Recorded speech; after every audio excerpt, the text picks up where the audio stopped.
and you're at home and you're thinking about getting your home ready for sale, here are my top 3 things you can do this winter to prepare your house for sale in the spring. Number 1 is paint. This is a pretty easy one to do, whether it be doors, trim, walls, ceilings. When was the last time you painted your ceiling? Give that a check.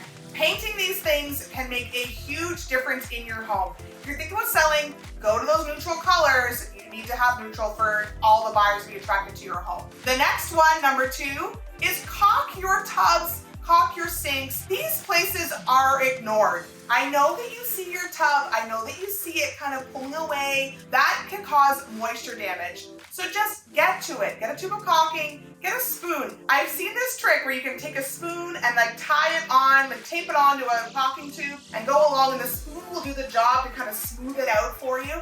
Give that a try. I know it seems like a big job. It really, really isn't. Caulking your tub can make a huge difference. And the third one, if you're into a bit more of a reno, do a kitchen backsplash. Nothing looks better in a kitchen than a really nice backsplash, especially if you don't have one or yours is outdated. If it's outdated, it's a bit harder to replace it. But if you don't have one, it's just painted right now, put in a backsplash. It'll really give your kitchen that wow you've been looking for. Those are 3 quick things you can do to sell your home this year and make little renovations this winter.